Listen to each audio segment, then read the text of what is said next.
এবং মহসিনের সাথে আমরা একটু আলোচনা করতে চাই রাষ্ট্রপতির পদত্যাগের নানান ধরনের গুঞ্জন, এবং সেখানে নতুন আরো অনেকের নাম শোনা যাচ্ছে রাষ্ট্রপতি পদের জন্য। প্রথমেই আপনার কাছে যে জিজ্ঞাসা, যে একটি বিষয় আলোচনা এসেছে, যে গত মে মাসে বর্তমান রাষ্ট্রপতি শাহাবুদ্দিন সাহেব তিনি লন্ডনে গিয়েছিলেন চিকিৎসার জন্য। সেখানে নাকি সাবেক প্রধানমন্ত্রী শেখ হাসিনার সঙ্গে টেলিফোনে কথা হয়েছে। এটি কল রেকর্ডটি সরকারের কাছে এসেছে। সেই কারণেই নাকি তাকে দ্রুত ভাবে পদত্যাগের জন্য নির্দেশ দেওয়া হয়েছে বা আহ্বান জানানো হয়েছে। আসলে কি মূল বিষয় এটি, নাকি এর পিছনে অন্য কোনো কারণ রয়েছে? না, আমি যেটা জানি সেটা হলো যে ওনার সাথে শেখ হাসিনার আলাপ হয়েছে কি হয় নাই, আই হ্যাভ নো আইডিয়া। কিন্তু ডিপ ফেকে হয়তো এই জিনিসটা আমাদের ইন্টেলিজেন্স এজেন্সি ক্রিয়েট করে ওনাকে হয়তো একটা বিপদে ফেলার চেষ্টা করেছেন। কারণ হচ্ছে যে সেখানে উনি কোন নাম্বার থেকে কোথায় আলাপ করেছেন, কি করেছেন, এটা তো ওদের জানার কথাও না। বুঝি, আমার ইন্টেলিজেন্স এজেন্সি তো আর মোসাদ না বা আইএসআই না। এখন ওইখানে যদি আইএসআই বা মোসাদ কে বাংলাদেশ ইংগেজ করে থাকে তাহলে দ্যাটস অ্যানাদার ইস্যু, কিন্তু ডাজন্ট ম্যাটার। বুঝি, উনি কথা বলতেই পারেন, anybody can talk to her. What is the problem? কোথাও কোনো আইন আছে যে ওনার সাথে কথা বলা যাবে না? কোন আইন আছে এরকম যে ওনার সাথে কথা বলতে পারবো না? আমি প্রেসিডেন্ট হই, আমি মন্ত্রী হই, আমি যেই হই না কেন, ওনার সাথে কথা বলার জন্য কি কোথাও আইন করেছেন যে ওনার সাথে কেউ কথা বলবেন না? So you know, this is all bullshit, nonsense একদম এইগুলি। ওরা এখন চেঞ্জ করতে চাচ্ছে। ওর কারণ হচ্ছে যে 6-7 মাস হয়ে গেছে, এখন তারা যে জিনিসটা দেখছে সেটা হলো যে আমার এটা চেঞ্জ করলে আমার রাষ্ট্রপতি নেক্সট ইলেকশনে আমার রাষ্ট্রপতি থাকবে। বুঝছি, এই জিনিসগুলি তারা ক্যালকুলেশন করে এটা করছে। তো এটা বুঝতে পেরেছিলাম আমি তখনই, that there is something wrong between the president and the prime minister. যখন প্রাইম মিনিস্টার কল অন করে নাই প্রেসিডেন্টের উপরে এখন পর্যন্ত to report, so the prime minister is in violation of the constitution. উনি কনস্টিটিউশনটা ভায়োলেট করেছেন by not reporting to the president. So এইসব ভাওতাবাজি আর এইসব কথা বলে কোনো লাভ হবে না। You see, you are not working according to the constitution. আপনি যেতেন, কথা বলতেন, হ্যাঁ, আপনার সাথে তো আগে প্রাইম মিনিস্টারের আর প্রেসিডেন্টের কথাই হয়ে আছে যে যখন আপনি বলবেন আমাকে বলবেন, আমি সাইন করে চলে যাবো। এই কথা তো হয়ে আছে, আগেই হয়ে আছে প্রাইম মিনিস্টার আর প্রেসিডেন্টের মধ্যে। তো এখন যখন উনি, জি, আমার প্রশ্ন হচ্ছে যে আপনি এর মধ্যে যে কথাগুলো বলেছেন সেই জায়গা থেকে আমার 2-3টি কোশ্চেন। শেষের বিষয়টি যদি বলছেন যে এটা তো আমরা সবাই জানি যে বর্তমান রাষ্ট্রপতিকে বিএনপি রাখবে না ফর দ্য টাইমিং, তাকে এখনো পর্যন্ত রাখা হচ্ছে। তার পিছনে একটা অন্য কারণ হয়তো আছে। বিএনপি দেখাতে চাইছে যে আমরা পরমত সহিষ্ণুতা বিশ্বাসী, বা আমরা অত অ্যাগ্রেসিভ নয় এই রাষ্ট্রপতি আগের গভর্নমেন্টের মনোনীত, আমরা হুটহাট করে সরিয়ে দিচ্ছি না। সেই জায়গা থেকে আমার প্রশ্ন, তাহলে এত যদি এগুলো নাটক হয়ে থাকে, যদি যা কিছু হচ্ছে যদি নাটক হয়ে থাকে, আহ অথবা যদি সত্যি ফোনে কথা বলে থাকেন সাবেক প্রধানমন্ত্রীর সঙ্গে, এইগুলো অজুহাত হিসেবে কারণটি আসলে কি? আর দ্বিতীয়ত হচ্ছে, আপনি বলছিলেন যে তিনি তো কোথাও কমিটেড নন, বা এমন কোনো আইন নেই যে অমুকের সঙ্গে কথা বলা যাবে না। তারপরেও তো আদালত কর্তৃক তো আহ দণ্ডপ্রাপ্ত আসামি সাবেক প্রধানমন্ত্রী শেখ হাসিনা, এবং আদালতের দৃষ্টিতে তিনি পলাতক। তো সেই জায়গা থেকে তার সাথে কথা বলা কি বর্তমান রাষ্ট্রপতির ক্ষেত্রে কোনো ধরনের নৈতিকতা বা আইনি দিক ভায়োলেট করার মধ্যে পড়ে কিনা? না না, নট এট অল।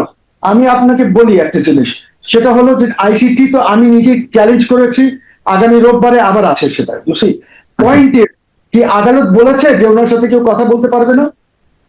এরকম কিছু বলেছে, অবজারভেশন আছে? তা তো না, there is nothing like that, number one. Number two, যেটা হচ্ছে যে পলাতকের ব্যাপারে আমার আপত্তি আছে। আপত্তিটা হলো এই যে শেখ হাসিনা তো এখান থেকে বা নোয়িংলি পালায় নাই, বা শি হ্যাজ নট ভায়োলেটেড যে আমি আদালত কেউ ডাকলে আমি আদালতে যাব না, হাজির হব না, আমি একজন এক্সকন্ডাক্ট পালিয়ে আছি। No, that's not the situation. আপনাদের কিন্তু ফ্যাকচুয়াল সিচুয়েশনটা সামনে রাখতে হবে।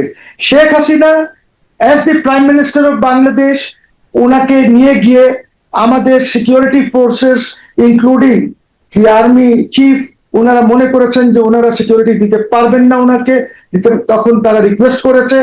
এবং উনি যখন গিয়েছেন এই C-130 যেটাতে উনি ফ্লাই করেছেন, এইখানে SSF এর লোকজন ছিল, আরো লোকজন ছিল, তারা নিয়ে গেছে। এবং দ্য ইন্ডিয়ান গভর্নমেন্ট তারা এই C-130 কে এসকর্ট করেছে ওদের 2টা fighter to provide security. You see, we should not forget these things. Question is, আমরা ফ্যাকচুয়াল পজিশনে থেকে কাজ করি না কেন? মিথ্যাচারে আমরা যাই কেন? তা উনি ওইখানে গেছেন, উনাকে ওই হ্যান্ডম নাকি যে বেস আছে, বেসে এয়ারফোর্স বেসে, এয়ারপোর্ট না, ওইখানে গাজীবাদে হিন্দন এয়ারপোর্ট। জি ওইখানে রিসিভ করেছে air force base. It's not an ordinary civilian airport. Air force বেসে ওনাকে রিসিভ করেছে ইন্ডিয়ান ইউনিয়নের একজন মিনিস্টার লেভেলের লোক, রিসিভ করে ডোভেল পারহ্যাপস রিসিভ করে ওনাকে নিয়ে গিয়ে ওইখানে কিছুদিন, তারপরে সে been shifted from place to place for security, এবং ওনাকে খুব ভালোভাবে রেখেছে তারা। উনি তো এসাইলাম চান না ইন্ডিয়ার কাছে, উনি তো রেফিউজি স্টেটাস চান নাই। এই এই আমার আমার যে আদালত, এই আদালত তো জানে যে উনি কোথায় আছেন, উনাকে এবসকন্ডার কিভাবে ডিক্লেয়ার করে। উনি যদি প্রসেস, যদি ফেয়ার ট্রায়াল করতে চাইতো, তাহলে উনাকে সামান্স, ওয়ারেন্টস, হোয়াটএভার এটা সার্ভ করা যেত থ্রু দি হাই কমিশন। কেন হাই কমিশন বলছি? হাই কমিশন তো Bangladesh, high commission is my territory, বাংলাদেশের টেরিটরি, এটা তো ইন্ডিয়ান না। সো এখন আপনি করেছেন, সেটা করেন নাই। আপনি এখানে বসে বসে অ্যাবসকন্ডার ডিক্লেয়ার করে দিলে অ্যাবসকন্ডার হবে? আপনি এখানে সার্ভ করতে, you should have use the foreign office of India, যে এটা ভাই আসছে, ওনাকে সার্ভ করেন। আপনি ওনার ট্রাই করতে পারতেন এমবেসিতে বসে। She is a very high profile person, তো উনি তো জাদা লোক না, রাস্তার লোক না, high profile. 17 years he was prime minister এই দেশের। উনি তো কোনো মুখটা দিয়ে যান নাই, দেশ থেকে পালিয়ে যান নাই। তো আপনি এটা পারতেন না? পারতেন। আজকাল অনেক জায়গায় ট্রায়াল হয় এরকম, যে যখন থেকে এই টেকনোলজি এসেছে এরকম হয়। আমরা জেলখানা থেকে ট্রাই করি না, আমরা এই দেশে ভার্চুয়ালি জেলখানার থেকেও তো ট্রাই করি, যদি মনে করি যে একে আনা যাবে না বা আনলে রিস্ক আছে বা হোয়াট এভার, আমরা ওইখানে ট্রাই করি না। অনেক ট্রায়াল হয়েছে, আমাদের এরশাদ সাহেবেরও ট্রায়াল জেলখানার থেকে না এনে কোর্টে ট্রায়াল করেছে। Possible, this things are possible. উনি বাংলাদেশে আসতো, বাংলাদেশ মানে কি, Bangladesh high commission which is my territory, ওইখানে উনি ওনার সিকিউরিটি নিয়ে আসতেন, বসতেন, আপনার যা প্রশ্ন করার, যা যে আপনি গিলটি কিনা এই আমি পড়ে শোনালাম, এগুলো তো করতে পারতেন। আপনি করেন নাই তো, টেকনোলজি ইজ অ্যাভেলেবল। সো এইসব ভাওতাবাজি যে উনি পলাতক আর এগুলি বাদ দিয়ে দেন, এগুলি বাদ দিয়ে দেন। In this technological world this is absurdity, absolutely absurdity. আর আমি তো এই আদালতটাকে আনকনস্টিটিউশনাল বলে আখ্যায়িত করে মামলাই করেছি। রাইট, আমরা জানি সেটাই।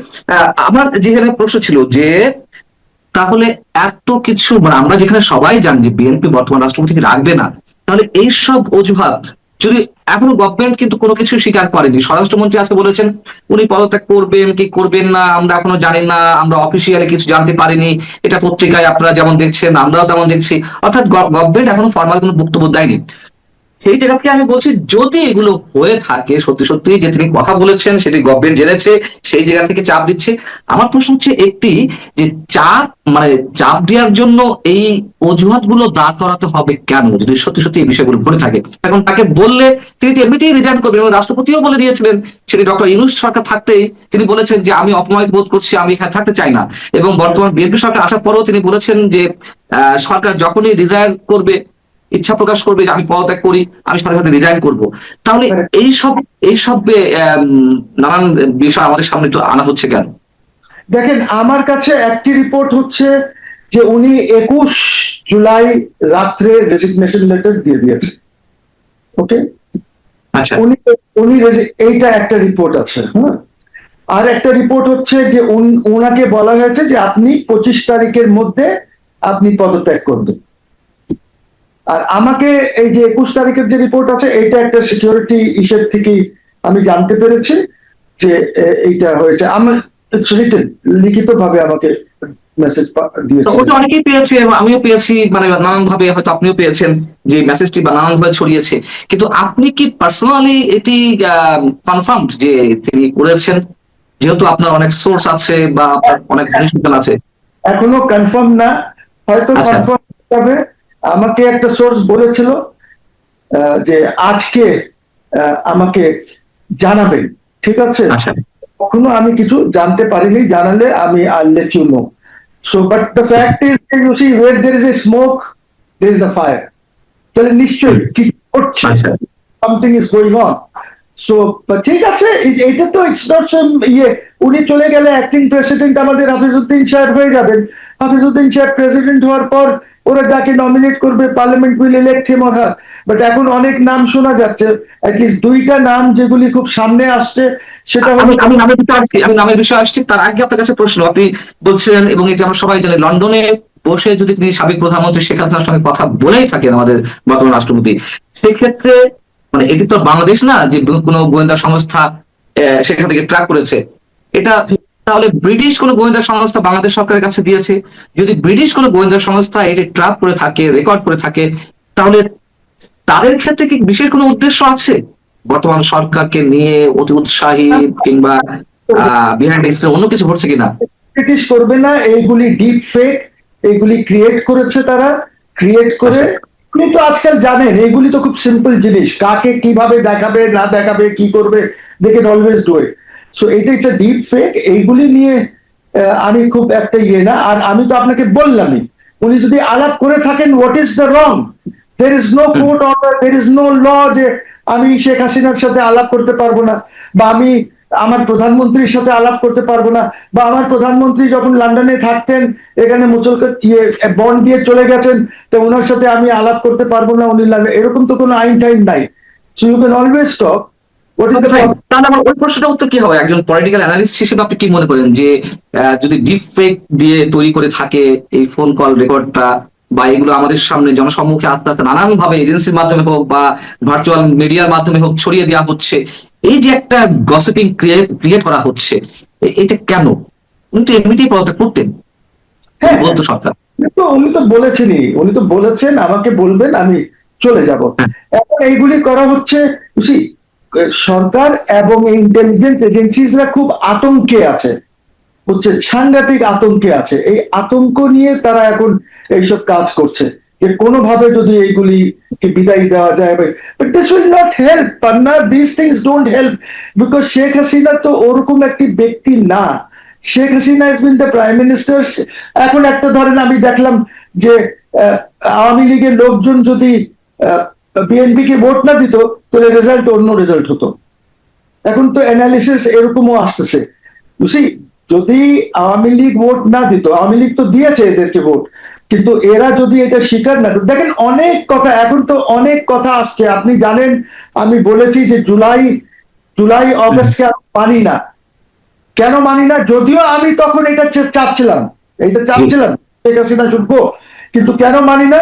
বিকজ যদি এইটা আমাদের দেশের হোম গ্রোন হতো আমি মানতাম, কিন্তু এটা তো একটা কনস্পিরেসির মাধ্যমে হয়েছে, একটা সিরিয়াস কনস্পিরেসি, যেখানে টাকা খরচ করা হয়েছে, যেখানে আমেরিকানরা ইনভলভ, এখনো আমেরিকানরা যেসব কাজ করছে এখানে। এই যে এপিডেমিওলজিস্ট গুলি যেগুলি ঢাকায় এসেছে, 4-5 জন এক্সপার্ট এপিডেমিওলজিস্ট, এই যে দেখিয়ে নিয়ে এই ওয়েস্ট ইন্ডিয়া আপনারা তারা উঠেছে, ওর মধ্যে 2-1 জন চলে গেছে, এক মহিলা এখনো বোধহয় আছে, ইফ শি হ্যাজ নট গন।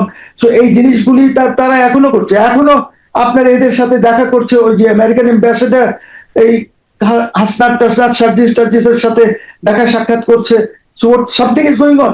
আমি এই জন্যই বলি যে তারেক সাহেব আর BNP, use your intelligence, for God sake বুঝেন, নাহলে হয়তো আপনার বিরুদ্ধেও হয়তো এখন কনস্পিরেসি চলছে।